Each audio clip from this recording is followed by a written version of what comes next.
Bismillahirrahmanirrahim. Hayırlı akşamlar arkadaşlar. 40. dersimizde beraberiz.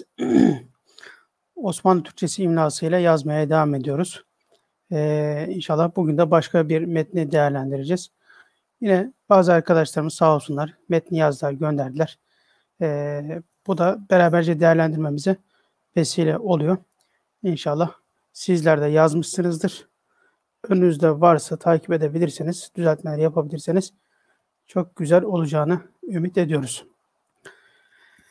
Evet, bugün sizinle Marangoz isminde bir metin paylaşmıştım. Dediğim gibi arkadaşlardan yazıp gönderenler oldu. Şimdi bu metni hep beraber değerlendireceğiz. Evet, Marangoz.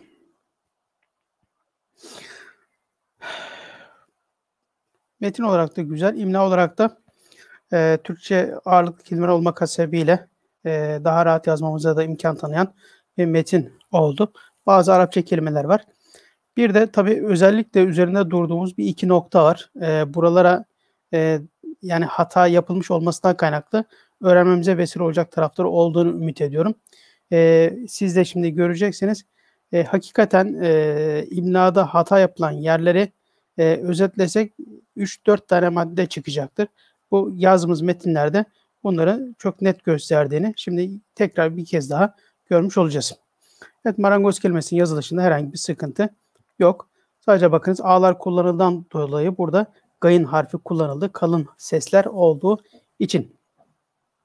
Evet. Yaşlı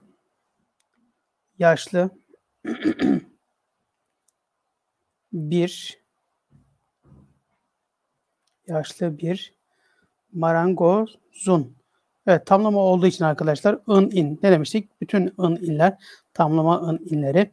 Yani marangozun şusu, kapının kolu, bunun busu gibi bu sondaki ın inler neyle olacaktı? Nazal nun ile olacak idi. Emeklilik.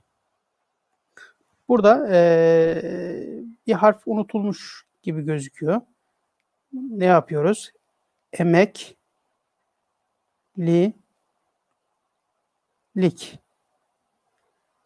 Evet.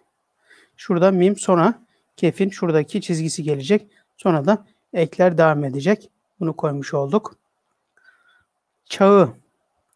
Bakın burada çağ dediğimizde bir A sesi var. Dolayısıyla ne yapıyoruz? A seslerinde şu şekilde elifi koymuş oluyoruz. Evet. Gelmişti. Yani harflerin geliş şekilleriyle itibariyle cihetiyle herhangi bir sıkıntı yok. Sadece belki şunu yazarken şu şekilde yazabiliriz. Onu göstermiş olalım. Emekli çağı gelmişti.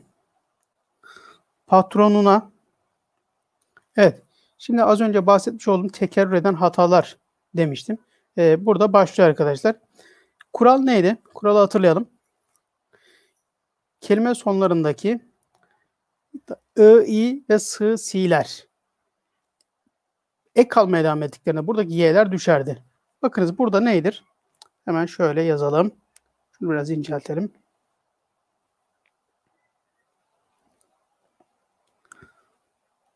Patronu. Bakınız burada patronu neyle bitti? U sesiyle. Bu I, si, tabi U, su de dahil buna. Patron, patronu devam ediyor. Na gelecek bakınız. Patronuna. Kural şuradaki sondaki I, U, si neyse bunlar bakın kelime ek almaya devam etti. Buraya bir E hali geliyor. Kaynaştırma harfiyle beraber ne geldi. Buradaki Y düşüyor ve nasıl yazıyoruz? Patronuna. Bakınız. Ne yaptık? O sondaki Y düşmüş oldu. Arkadaşlar burası gerçekten direngi noktalardan bir tanesi, önemli noktalardan bir tanesi, imla cihetinde hata yapılan noktalardan bir tanesi. Bununla beraber sık karşılaştığımız bir şey daha vardı. O da neydi? Kendisinden sonraki harfe birleşmeyen harfler. sesli harfle biterse, yine sesli harfle başlayan ek almaya devam ettiğinde ve o açık hece olursa ne oluyordu? Burada hani sesliyle bitiyor değil. Kendisinden sonraki harfi birleşmeyen bir harfle biten bir kelime ek almaya devam ettiğinde onun bulunduğu hece açık olursa geliyordu, değilse gelmiyordu gibi bir konu da vardı. Bu ikisi aslında beraber düşünülebilir.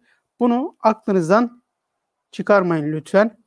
I, I, S, Si, U, Ü kelimelerin sonlarındaki bunlar böyle bitiyorsa kelime ama sonrasında ek almaya devam ediyorsa patron, patronu, ek almaya devam ediyor patronuna. Buradaki Y ne yapacak? Şurada olduğu gibi düşecek. Evet. Bununla alakalı şimdi metin içerisinde birkaç daha örnekler gelecek. Daha net inşallah görmüş olacağız. Patronuna, işten bu ten olması yani T kalın olması önemli değil. Bizim ekimiz dal, nun, den, dan. Dolayısıyla her halükarda böyle gelecek. Ayrılarak.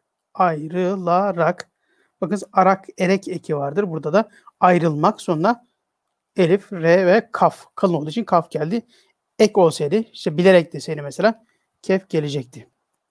Ayrılarak artık buna y koyabiliriz, koymayabiliriz t'den sonra. Böyle bir şey hatırlayacaksınız. Şu şekilde de görebilirsiniz. Ama bu klişeleşmiştir. Ağırlıklı olarak bu tarzda yazmak karşılaşırsınız bu tarzdaki yazımlarla ama böyle yazarsanız da hata değil. Aile derken aslında mantık güzel. Bu Arapça bir kelime oldu. Belli çünkü ayın mesela kullanılmış. Bu fark edilmiş. Aile. Basit. Burada mesela hemze ile alakalı şunu söylemiştik. Yine hatırlayalım. Hemze kelimenin ortasında gelirse tekneyle gelir.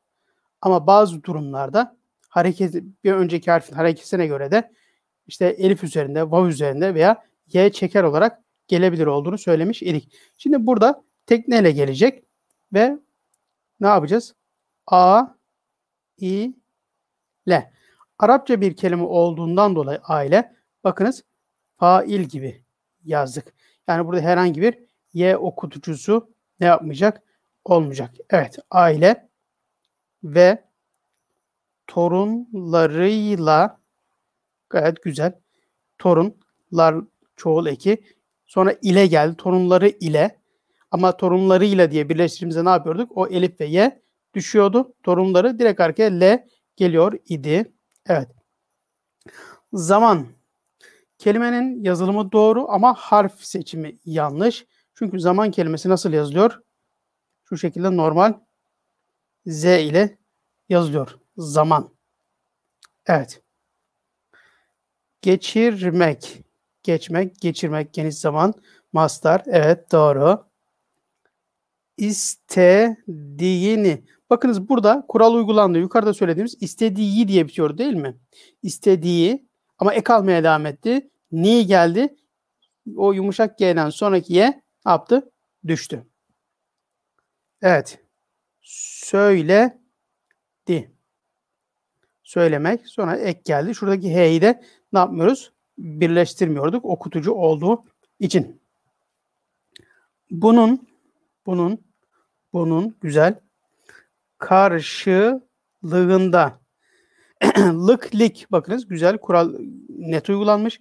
Lık okutucu gelmiyor lamdan sonra ama yumuşama var. Kaf gayına döndü ve karşılığı kalmaya devam etti. Da derken yine buralarda y gelmedi. Gayet güzel. Evet, patronu bakınız yukarıda T kalın T sesi cezimli yani sakin geldiğinde T kullanmak daha doğru. Bazı işte not gibi, patlıcan gibi, atlas gibi kelimelerde belki karşılaşabilirsiniz. Bazı il isimlerinde de var. Onun haricinde T kullanacağız ki zaten şu yukarıda şurada bakırız. T ile kullanmıştık. Evet. Dolayısıyla şöyle patron. Evet. Patronu marangozdan son. Evet, gayet güzel. Artık bunları hatırlıyoruz. Nazal nunla yazıldığını. Bir isteği. Yine bakın istek kelimenin kökü. Ek geldi ve yumuşadı. Yumuşak G oldu. olduğunu gayet güzel. Bakınız eklerdeki u sesleri, açık hecelerdeki eklerdeki u sesleri neyle? Y ile yazılır. Gayet güzel. U derken bakınız buradaki y düştü çünkü kalmaya devam etti. Ama burada geliyor. Mesela dalda geldi. Niye geldi? Çünkü burada bakınız kendisinden sonraki harfi birleşmeyen bir harf var ve oldu derken açık hece yani sesliyle bitiyor. Dolayısıyla y gelecek. Ama hu dediğimiz ek almaya devam ettiğinde kendisinden sonraki harfi birleşmeyen harf değil. Birleşen bir harf olduğu için oradaki u, ü, sı, si, i bunlar düşüyordu. Burada ne yaptı? Düştü. Burada da uygulanmış oldu. Evet. Ve ondan tamam son bir kez ev. Evet güzel. Şurada hemze koyabiliriz elifin üzerine. Okumayı kolaylaştırması açısından o ile karışmasın dersek. Akış içerisinde bunu çözebiliriz ama ilk bakışta biz görmek istiyoruz dersek bunu yapabiliriz. Bir ev yapmasını. Bakınız şuraya geldik. Aynı şey i bak olduğunu, istediğini buralar gayet güzel gidiyordu. Şimdi sını, sini. Buradan oldu yapmasını derken aslında şurada si'lerdeki ve ilerideki y düşüyordu. Buradaki y de ne yapacak? Düşecek ve dolayısıyla şu şekilde yazacağız. Bakınız biraz daha kalıcı oluyor zannederim. Çünkü hem doğrusuna hem yanlış olana örnekler burada var. Yapma derken mastar olduğu için arkadaşlar aman dikkat. Mastar olduğu için H ile yazıyoruz. Hafifleştirilmiş mastar yapmak veya yapma. Burada yapma hafif mastar. Dolayısıyla H ile. Yani bunu elif yaparsak olumsuz olacağından dolayı, olumsuz ifade edeceğinden dolayı elif yapmıyoruz. Mastar olduğu için H geldi. İstedi. Evet. Gayet güzel. Marangoz. Marangoz.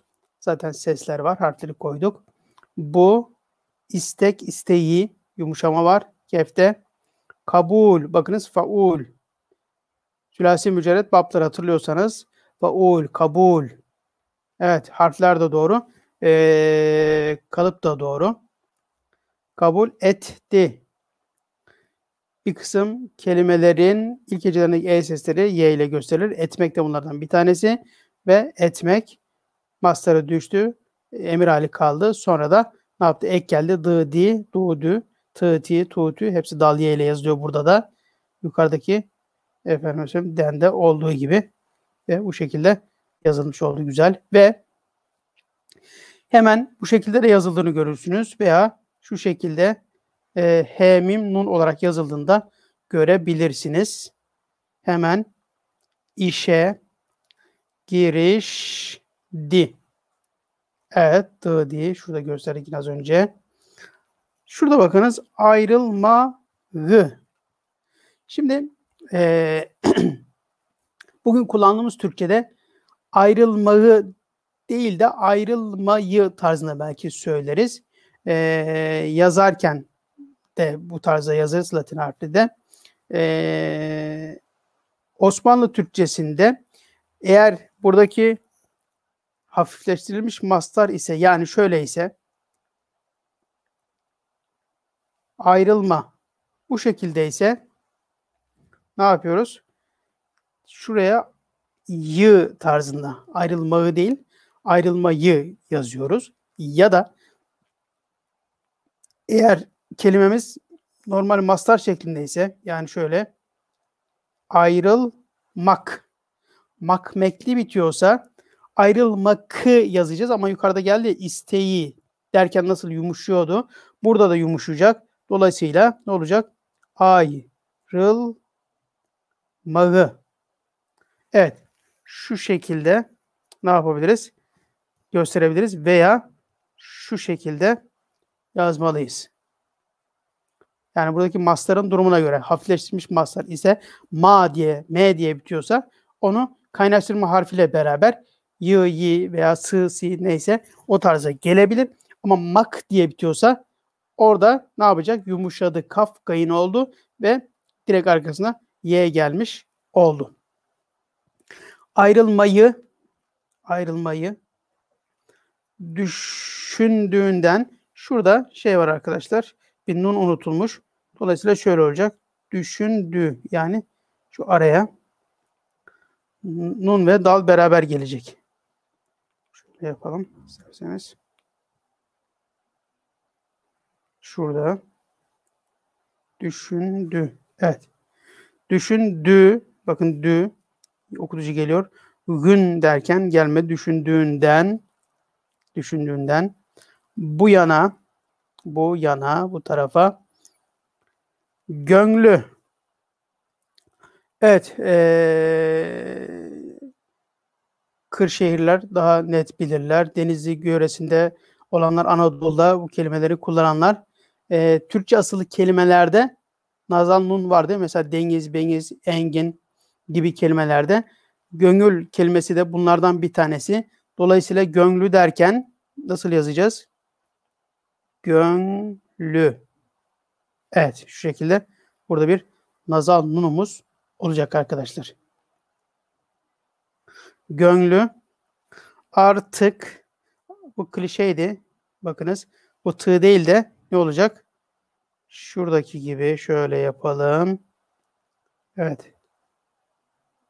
Bu tarzı artık böyle T ile yazılmış olacak. İşte, işte. Şimdi bu kelime bağlaç gibi kullandığımız işte şöyle, işte böyle dediğimiz kelime ise bu şekilde yazıyoruz. Ama burada kelime ne? Kelimenin kökü iş. İş. Şuraya yazalım. Kelimemiz iş. Bulunma ifade eden ekimiz ne? De, da. Dolayısıyla biz bunu nasıl yazıyoruz? İş, de. Bakınız tek bakışta kelimenin ne olduğunu ne yapabiliyoruz? Bilebiliyoruz. Yazarken de bu farkındalıkla yazarsak demek ki manayı da anlayarak gidiyoruz demek de olabilir bu bir cihette bakıldığında. Dolayısıyla işte kelimesi bu bizim yani iş içinde manasındaki olan kelime ise dal he ile, ama bağlaç gibi kullandığımız kelime ise ne yapıyoruz? Bu şekilde yazıyoruz. Ama buradaki doğrumuz burası arkadaşlar. Evet. İşte olmadığı. Şimdi burada bakınız. Güzel bir örnek daha. Olmadığı derken olmadığı. Bir, kendisinden sonraki harfi birleşmeyen harf. İki, açık hece. D sesliyle bitiyor. O zaman ne olacak? Olmadığı. Biraz abartılı oldu. Evet. Olmadığı. Burada şunu da yapabilirsiniz. Olumsuzlarda şu tarzda da yazılabiliyor. Evet. Yani mimden sonra elifi terk edebilirsiniz. Ama olumsuzluk ma. Evet. Dolayısıyla burada bakınız bir y eksiğimiz var. İçün olmadığı için baştan savma. Evet, baştan savma. İşçilik. Evet. Biz burada şunu söylemekte fayda var. Cı, ci, çı, çi, çu, çu. Bu eklerin hepsi arkadaşlar cim, ye. Yani şöyle cim ve y ile yazılıyor. İşçilik derken ha böyle yazsak problem mi olur? Olmaz ama biz bunu bilelim. Ekimiz cı, ci. Hani bu mesela c'de ç yaparsak parçadaki küçültme edatı gibi anlaşılacağından dolayı problem olabilir belki bazı kelimelerde karıştırılabilir. Dolayısıyla biz ne yapıyoruz orada? C'yi kullanıyoruz ama küçültme edatı gibi mesela bahçe, kemençe gibi kullandığımızda ç ile kullanmak zorundayız. Orada c kullanamayız. Çünkü aslı o. Burada da bilelim ki ek, c, c. Dolayısıyla şurada ç yerine cim koyabiliriz. Ve kalitesiz kalite, evet siz, herhangi problem yok. Malzeme. Evet. Şurada arkadaşlar H'ye gerek yok. Malzeme derken burada ne yapıyoruz? Direkt mime geçebiliriz. Kullanarak kullanmak, kullanarak, erarak bakın yine kalın olduğu için kafı kullandık. Evet. Malzeme kullanarak evi bitirdi. Şuralarda y'lerimiz olacak. Belki sadece noktalar koymayı unuttuğumuzdan dolayı böyle oldu. Y'ler var. Onları koyduk. Bir an. Bakın arkadaşlar an kelimesi anlamak gibi kelimelerde nazal nunla gelmekle birlikte zaman yani en kısa zamanın ismi olan tarifi en kısa zaman olan an kelimesi normal nun ile yazılıyor. Dolayısıyla şunu ne yapıyoruz? Bir an. Evet. Bu tarzda yazıyoruz. Önce evet önce nazal nun burası. Arzusunu evet ne oldu? Özür arzusu. Şurada. Şu fazla herhalde. Bir an önce arzusu. Evet. Doğrultusunda şuradaki şeyde fazla. Tam olacak. Evet şimdi geldik. Doğrultusunda do sesi ne yapıyoruz? T ile yazıyoruz. Kalın D sesinin karşılığı T idi. Kalın D seslerinde T'yi kullanıyoruz. Doğrultu. Hadi bunları tamam böyle diyelim. Doğrultu. Eklerde gerçi bu tüyler böyle gelebiliyor. Ama sunda derken bakınız ne oldu? Bu da aslında doğrultu su değil mi Aslı? Yukarıdan beri söylediğimiz neydi? I, I, S, Si. Buralarda ek alma elameti terk ediliyor. Doğrultu su. Ek alma elameti terk ediyoruz. Yani aslında normalde olması gereken Y burada eğer koyacaksak. Ama o da terk ediyoruz. Düşüyor. Ve dolayısıyla bu şekilde yazılıyor. Evet. Dolayısıyla şunu hatırlatalım tekrar. Eklerde açık hecelerdeki u, ü sesleri, eklerdeki açık hecelerdeki u, ü sesleri y harfiyle yazılıyor. Kendi, evet, hayatına, şurada nokta yukarıda olacak. Hayatına bakmak istiyordu. Bunu bu şekilde de yazabildiğimiz gibi istiyordu diye de bakın istemek şimdiki zaman dili geçmiş zaman. Bu tarzda da ne yapabiliriz? Yazabiliriz. İşini. Bakınız yine geldi. İş, işi, işini. Şuradaki y hop ne yaptı? Gidecek. Buradaki y düşecek. Dolayısıyla işini tarzında yazacağız. Bitirdiğinde gayet güzel. Her şey yerli yerinde. Haber ettiler. Şurada haber h ile yazıldığı için h değil de h. Buraya bir nokta koyuyoruz. Haber ettiler. Evet. Patron. Evet güzel. Evi gözden geçirmek. Evet, buralar tamam. İçün zaten artık öğrendik. Geldi. Dış, bakınız kalın D sesi I olduğu için T ile yazıyoruz. Dış, kapıyı böyle yazabiliriz arkadaşlar. Kapının yazılımında belgelerde özellikle bir şu şekilde görebilirsiniz. 2 bu şekilde görebilirsiniz. Son dönemde bu şekilde Y ile görebilirsiniz. Dolayısıyla hepsi makbuldür, caizdir yazabilirsiniz. Anahtar nunun noktasını koyduk. Anahtar derken ne yapıyoruz? Şurada hadi burada şu elifi de koyalım çünkü A sesi var değil mi? Anahtarını güzel Y geldi orada. Çünkü ne yaptı? Kendisinden sonraki harfe birleşmeyen harf. Evet ben yine standart yapayım şöyle de. Evet.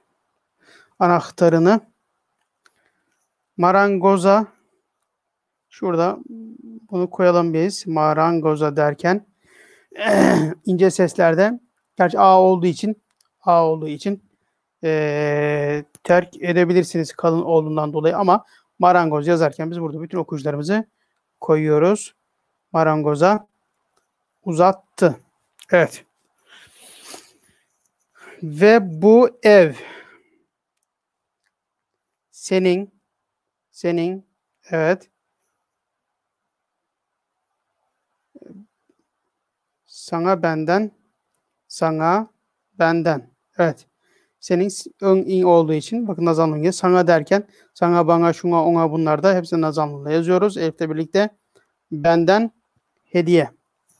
Şimdi arkadaşlar Arapçalarda İyye, İyyet gibi kelimeler burada mesela şudur konu aslında hediye. Burada iki tane ye vardır. Biz bunları dolayısıyla bu şekilde tek ye yapar şedde koyarız. Bu iyyetlerde de bu şekilde böyle devam eder. Mesela malikiyet dediğimizde orada da yine şedde gelir. İki tane ye gelmez. Mesela ilmiye sınıfı vardır. Öyle de yazsak yine tek ye ve şedde ile yazacağız. Dedi. Marangoz. Yani şöyle yapalım. Marangoz. Şoka. Evet. İlk etapta tabii insanın kelime haznesinde ne varsa o. Yani onu bilmeniz lazım. Arkada background'unuzda olması lazım ki okuyabilirsiniz. Mesela ben ilk baktığımda metni biliyorum aslında ama ilk intikal ettiğimde şevk diye okuyorum.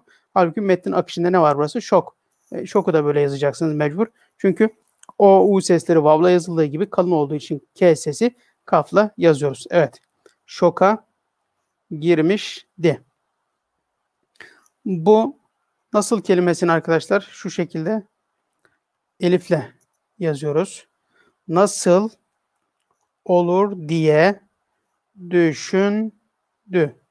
Güzel. Buralarda bir şey yok. Anlam.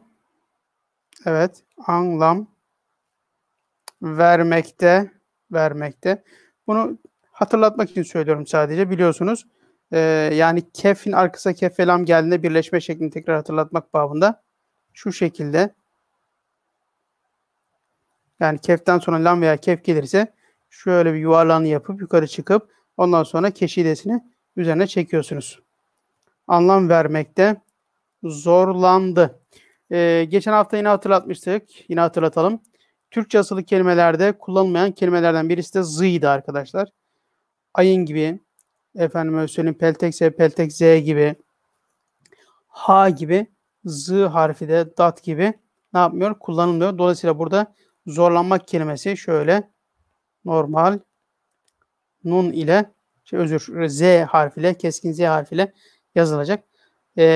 Z sesi olarak Osmanlı Türkçesinde 3 tane z sesini karşılayan harf var. Birisi normal şu yazdığımız z, keskin z dediğimiz. Diğeri ikisi de peltek. O üçün iki tanesi. Birisi peltek z dediğimiz şu zel harfi. Diğeri de işte şu z harfi. Ama bu ikisi ne yapmıyor? Türkçe asıllı kelimelerde Osmanlı Türkçesi kullanılmıyor. Lezzet dediğimizde peltekle z ile yazarız. İşte zafer dediğimizde z ile yazarız ama zorlamak dediğimizde Türkçe asıllı bir kelime ise neyle yazacağız? Her halükarda z ile, keskin z ile yazacağız. Evet. Bu son diye bir an, bakın an burada düzeldi. Bir an önce bitirmek için yine için artık oturdu. Apar topar. Kelimeler belli, harfler belli. Yerlerine koyuyorsunuz. Zaten yazılıyor. Hızla, evet gayet güzel. Hı harfiyle yaptık. Yaptığı, şunlar yer değişecek. Şurada Y, burada P olacak. Yaptığı, evet. Evin, bakın geldik buraya. Evin, buradaki fazlalık ne arkadaşlar? Burada bir tane Y harfi var. Olmayacak. Neden? Çünkü kendisinden sonraki harfe birleşmeyen harfler ek almaya devam ettiğinde kelime kapalı hece ise burada olduğu gibi ne yapmıyoruz? Ek, okutucu gelmiyor. Yani mesela evin, bin. Bakınız nedir buradaki? Kapalı. Ama evimiz deseydi bu şekilde yazacaktık. Çünkü evimiz. Şuradaki ve yani şu kendisinden sonraki harfe birleşmeyen harf açık hece olduğu için bulunduğu hece yani sesli harfle bittiği için ne yapıyor? Y gelecek. Ama burada gelmeyecek. Kendisinin, bakınız kendi kelimenin kökü si, I, I, S, si. Ek almaya devam etti. Bu Y ne yapacak? Buradan gidecek. Dolayısıyla şu şekilde sinin. Bakınız bu şekilde yazılacak. Olduğunu evet öğrenince çok utandı. Evet yine aynı şekilde sadece karşılayan harfleri koyduğumuzda metin ortaya çıkıyor. Devam ediyoruz. Vakit yeter mi bilmiyorum ama okuyalım. Mahcubiyet hicaptan mahcup yani mef'ul. Gayet güzel. Mahcup. İyyet bakınız. İsterseniz buraya şedde koyabilirsiniz.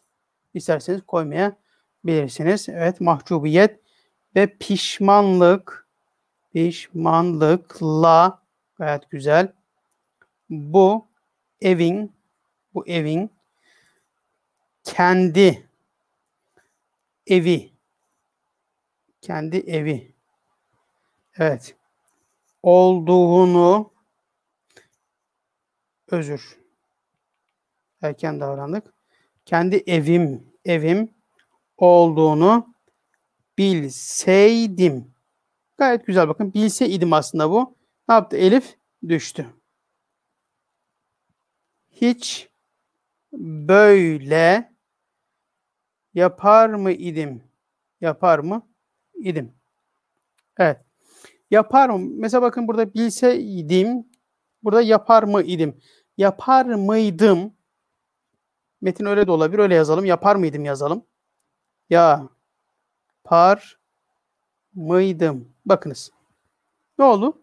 Yapar mı? Sadece şuradaki elif düşüyor. Efendim ne yapıyor? Normal arkadan gelen ekler birleşiyor. Diye yapar mıydım diye düşündü. Evet. Ve yaptığı güzel hatanın hata hıyla yazılıyor. Şuraya ha'nın üstüne noktasını koyalım. Hatatıyla. Evet. Farkına bakınız fark Arapça bir kelime. Ek almaya devam etti. I olmasına rağmen Y gelmedi. Çünkü düşüyor. Vardı.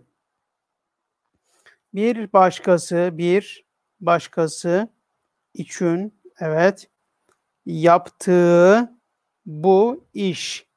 Bakınız buralarda herhangi bir problem yok. Aslında Arapça bir kelime olmak hasebiyle burada met en çok yapılan hatalardan bir tanesidir. Asıl kelimesi yazarken elifin üzerine met konur arkadaşlar. Genel itibariyle aslında yoktur. Çünkü kelimenin kökü asıl Arapçada mastarlar 3 harften müteşekkil biliyorsunuz temelde. 4'leri 5'leri olmakla beraber genel itibariyle 3 harfli. Asıl kelimesi de elif, sin, lamdan ibaret. Bunu da elif, met üzerine koymuyoruz. Aklınız olsun. Kendi kullanacağı evet.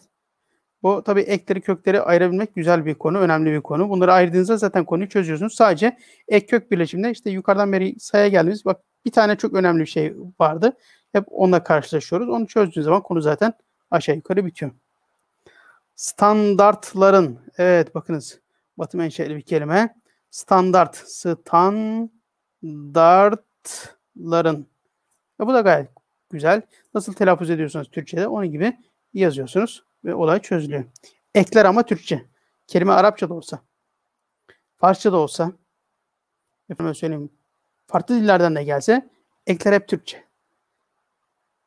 Kelimenin kendisine mahsus işte nam mütenahi derken mesela bir önek geliyor falan. Efendim milli derken işte Arapça bir ek geliyor. Onlar tamam ama genel itibariyle ne? Hepsi Türkçe ekler. Burada da kelimenin kökü Türkçe, Arapça, Farsça veya farklı olması fark etmiyor. Kökle ek birleşirken mesela işte farkı ne dedik? Bakın farkı ne oldu? Ek almaya devam etti. Oradaki Y düşüyor gibi. Böyle okumak lazım. Çok altındaydı. Bakın elifine düştü. Böyle olmamalıydı. Evet. Burada bakınız melimalı var arkadaşlar. Olmamalıydı. Evet. Melimalı ek nedir? Şu. Bunu birleştiririz. Bu şekilde yazarız. Olmamalı. Gereklilik kipinin eki bu şekilde yazılıyor. Her yapılan iş kendine, sen her yapılan iş kendine yapıyormuşsun. Yapıyormuşsun. Gayet güzel. Burada herhangi bir şey yok. Yapmak kelimenin kökü yor. Şimdiki zaman ama kaynaştırma geldi başına. Ye. Efendim mişli geçtiğimiz zaman sun, yani sen, oradaki kaynaştırma yine sin geldi ve olay bitti. Gibi. Özenle. Özen kelimesi böyle. Arkasına le'yi ekledik. Evet. Yapılmalıydı derken bakın yine aynı şekilde malıydı. Şurası şöyle şuradaki gibi olacak. Malıydı derken meli malı. Evet. Haydi bakalım. Haydi bakalım. Şimdi ayneye, ayna kelimesi aynesi iştir dediği gibi bu şekilde ayna olarak da yazılıyor. Aslı böyle yazılıyor. Ayna da yazarsanız ama biz aslında yazmamız lazım ayna şeklinde. Aynaya bakma. Bakınız arkadaşlar, bakma. Buraya baktığınızda ne görüyorsunuz? Olumsuzluk var değil mi? Bakma. Ama buradaki ne? Bakma işini yapma zamanı. Dolayısıyla buradaki mastar. Mastar olduğu için de ne yapıyoruz? Şuraya he getiriyoruz. Mim he olacak. Elif olursa bakma olur. Buranın kelimesi o değil. Öyle de yazabilir de buranın değil.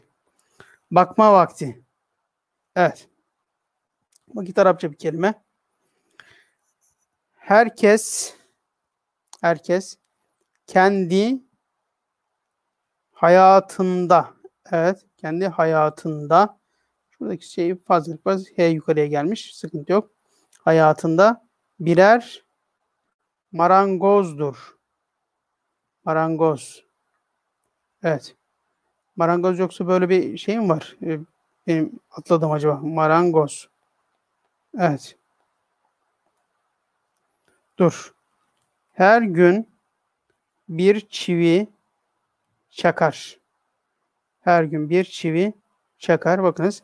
Sadece harfleri koyuyoruz. Bir tahta.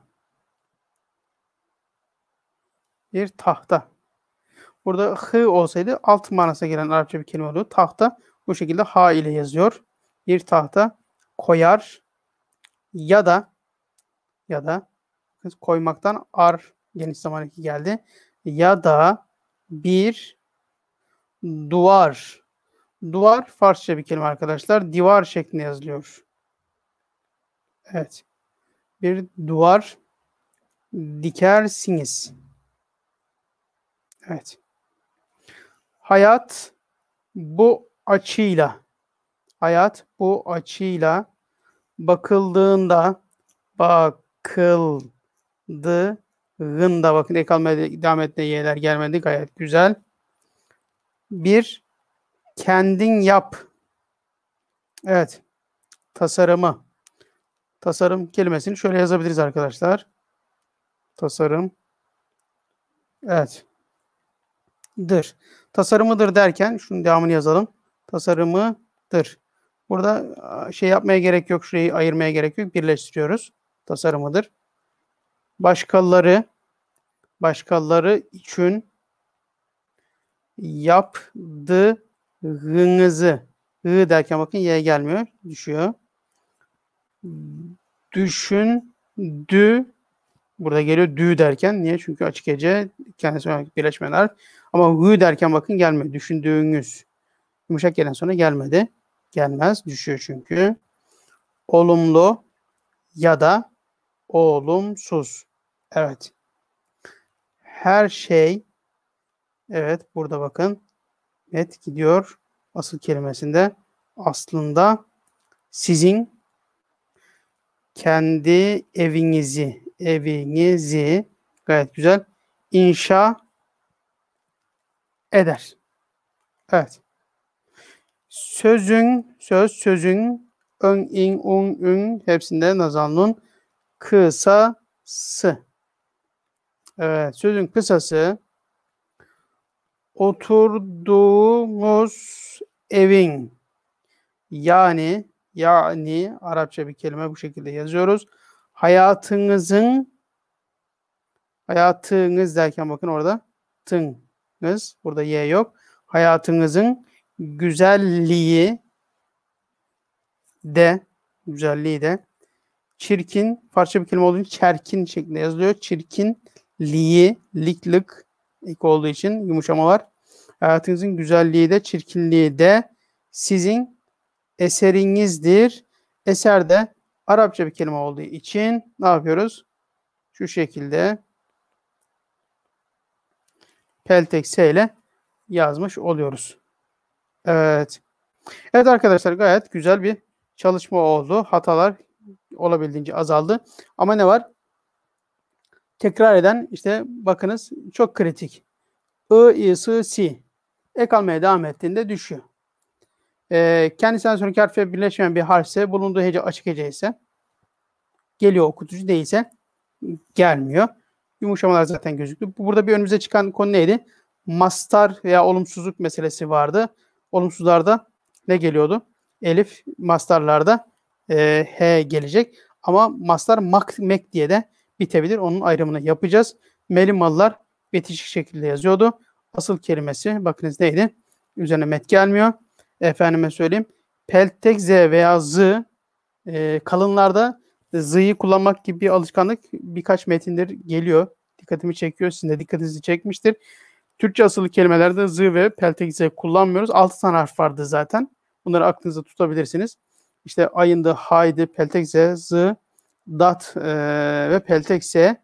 Bunları ne yapabiliyorsunuz? Türkçe asıllı kelimelerde kullanmıyorsunuz. Onun haricinde de arkadaşlar gayet güzel bir iki tane Arapça kelime vardı. Onlar da normal. Bir de metin içerisinde dikkat ederseniz mesela yukarıda yanlış yaptığımız kelimeyi aşağıda düzeltebiliyoruz.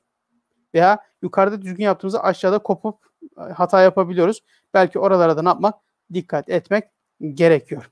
Evet arkadaşlar, bu yasak döneminde de evde olacağımız için Ramazan'da çalışmaya da aşina olduk. Herhangi bir sıkıntı gözükmüyor. Dolayısıyla çalışmaya yine devam edebiliriz. Pazartesi yine bir metin paylaşırım. Eğer sizlerden yazı gelirse bu şekilde beraberce değerlendirmiş oluruz. Yazı göndermeyenler varsa bile kendileri yazıp önlerine koyup onu değerlendirebilirler deyip bu akşamlık da bitirmiş olalım. Hepinize hayırlı akşamlar diliyorum. Hayırlı Ramazanlar.